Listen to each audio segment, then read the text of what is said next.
সংগ্রামশাল সাহিত্য সম্রাট হায়াকেবা লিটারেচি एम्पायर हायाकेबा बंदे मातरम रोजाबमुंनि अथर बंकिम चंद्र चट्टोपाध्यायनि फिल्ड छाड़ा 1980 सालनि रगै तिनि सांग्रांशाला बोबाग्राखर आगलिनि मुक्तधारा अडिटोरियम हल नग मैतखलाइमा पादा संतजाखा पांदाव नारय अक्रांगै फाइमानजाका थंमंग तांबेदनि मंत्री टिंकरय असाल मंत्री टिंकरय बंकिम चंद्र चट्टोपाध्यायनि आंप्लिव खुम सारै खुलुमका पांदानरगै कक्सना थांगै मंत्री टिंकरय सायखना रखा बंकिम चंद्र चट्टोपाध्यायनि सैजाक आजराव बेलायखेनो नांककमानि हानो हामजागनानि बागै ब बिनि सैजाक ककरक बाय लुकरगनि बोखानो फान बक्सिनमानि मंत्री बत्ताय बसाका भारत हाकतर योगानि जराव गोबामा जोंजाल तंमानि फिया बाताबक भारत हाकतर योगमानि यागुलब जुदा जुदा जोंजाल तंरोखा फिया आजराव जे जोंजाल ओंखा ताबुकनि जराव अ जोंजाल रक करै पुलानि जोंजाल हाय ताबुकनि जोंजाल करै बायखा पुलानि हाय ताबुक ब्रिटिश हायाकेबा इंग्रेज रक बाय चबा ख्लायनानि नांलिया तामनि हिनबा भारत हाकतर यखा भारत हाकतरनि बरक रक यक बायखा फियाबा ताबुकनि चबा हिंके एचआईवी कासुनानि केफेक मानि खनै कासुनानि सिक्ला थिनां रकनो केफेक मानि खनै बाय हाकजाल तंनानि तै बोरि रकनो सगांगै तलांनानि अबाहायनो कक साइ खरारखा मंत्री टिंकरय पवित्र दिने आमी 19 शतकेर बांगाली साहित्यिक बंदे मातरमेर रचयिता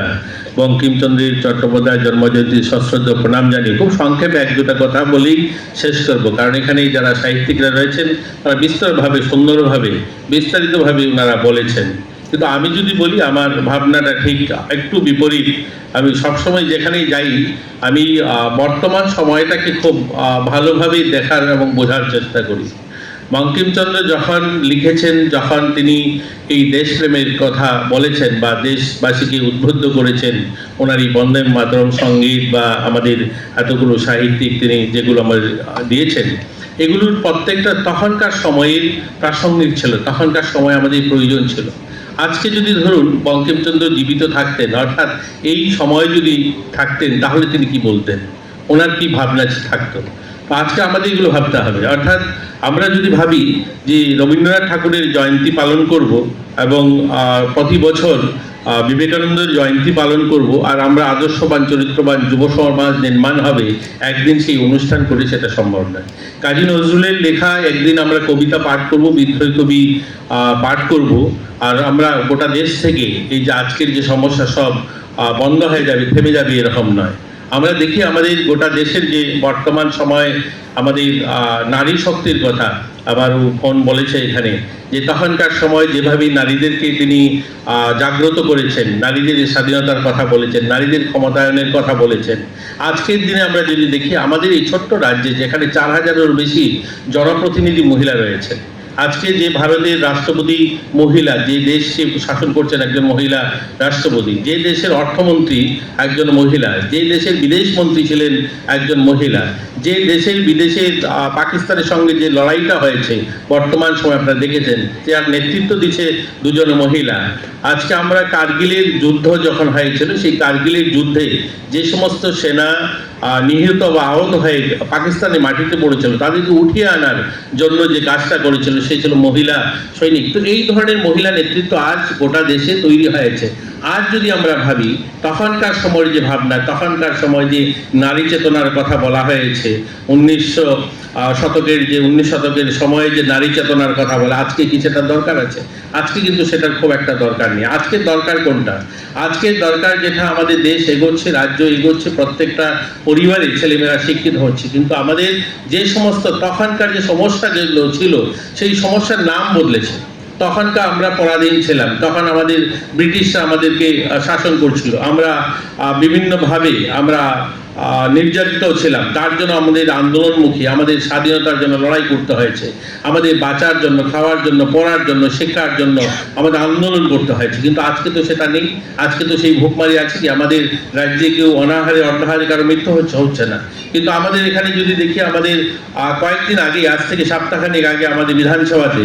একটা সেমিনার হয়েছে যেখানে আমরা সকল মন্ত্রিমণ্ডল সহ একদম আমাদের রাজ্যের সর্বস্তরের যারা সাংবাদিক বন্ধু সহ সকলেই উপস্থিত ছিলাম সেখানে এমএলএরা সবাই উপস্থিত ছিল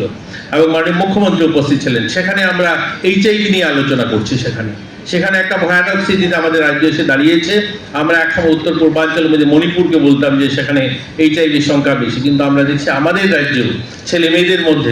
স্কুল স্টুডেন্টদের মধ্যে একটা বড় সংখ্যা এইচআইভির পজিটিভ বেরিয়ে আসছে, যাদেরকে যখনই আমরা স্ক্রিনিং করছি। তো আজকে সমস্যাটা কি, তখনকার যে ব্রিটিশের বিরুদ্ধে যে লড়াইটা ছিল আমাদের, আজকে কিন্তু এই লড়াইটা তো আর দরকার নেই। আমরা স্বাধীন ভারতের নাগরিক, আজ আমাদের লড়াইটা ওই এইচআইভির বিরুদ্ধে আমাদের লড়তে হবে। তার জন্য আমাদের মেয়েরা, আমাদের মহিলারা, আমাদের ভাইয়েরা সকলে মিলে তার আন্দোলনের জন্য লড়াই দাঁড়াতে হবে। আজ দেখে আমরা আমাদের রাজ্যে বিভিন্ন জায়গায় বিভিন্ন অনুষ্ঠানে আমরা সকলে বলি, মাননীয় মুখ্যমন্ত্রীও বলেন রক্তদান বাড়াতে হবে, আমাদের রক্তের প্রয়োজন মেটাতে হবে, সকলে এগিয়ে আসেন রক্তদানের জন্য। আমি তার বিপরীতে বলি, অনেক জায়গায় বলেছি, আমি বিপরীতে বলি। আমি বলি আমরা কেন এটা নিয়ে আলোচনা করি না, চাইল্ড প্রেগন্যান্সি কেন আমরা কমাবো না? আমাদের রাজ্যে চাইল্ড প্রেগন্যান্সির সংখ্যা অনেক বেশি। আমাদের ভারতের যদি প্রথম সারির দিকে আমরা আসি, তো 3-4 নম্বরে আমরা দাঁড়িয়ে আছি চাইল্ড প্রেগন্যান্সিতে। আমরা যদি চাইল্ড প্রেগন্যান্সি কমাতে পারি, তাহলে রক্তের প্রয়োজন কম হবে, সুস্থ ছেলে মেয়ের জন্ম হবে, অস্বাস্থ্যকর ছেলে মেয়ের জন্ম হবে না, সেখানে রক্তের প্রয়োজন কম হবে। যখন একটা ভালো শিশু জন্ম হবে, যখন সবল শিশু জন্ম হবে, তার রক্তের দরকার কম হবে। তো আমরা যদি সেটা করতে পারি, আমরা যদি স্বচ্ছ ত্রিপুরা নির্মাণ করতে পারি, পরিষ্কার পরিচ্ছন্ন ত্রিপুরা নির্মাণ করতে পারি, আমরা নেশাকে যদি বন্ধ করতে পারি, নেশার থেকে যদি আমাদের ছেলে মেয়েকে বাঁচাতে পারি, তাহলে আমরা সুস্থ থাকবো, সুস্থ সমাজ তৈরি হবে, তাহলে রক্তের প্রয়োজন কম হবে। আমরা রক্ত দান বাড়াতে হবে না, রক্তের প্রয়োজন যখন আমরা কম করব, তখন রক্তদান অটোমেটিকলি কম করলেও চলবে। তা আমাদের এই যে সামাজিক বেদিগুলো, এগুলোর জন্য আজ লড়াই করতে হবে আমাদের সমাজ, আমাদের সকলেই। আর আমাদের দপ্তরগুলো, আমাদের সরকার দেখুন এই ধরনের বিষয়গুলি নিয়ে কাজ করছেন। আমি আমার আলোচনা খুব সংক্ষেপে করার চেষ্টা করব। ভারতরত্ন শ্রী সর্বপল্লী রাধাকৃষ্ণন বলেছিলেন যে বিল্ডিং স্থাপন করে বা ইস্পাতের কারখানা তৈরি করে, রাস্তা তৈরি করে সভ্যতা নির্মাণ করা যেতে পারে না। নব্য সভ্যতার জন্য সংস্কৃতি চাই, মূল্য আধারিত শিক্ষা চাই, যেটা আমাদের আজকের দিনে খুব প্রয়োজন। আমরা তো এডুকেশন একদম শিক্ষাবিদ রয়েছেন, আমি ওনাকেই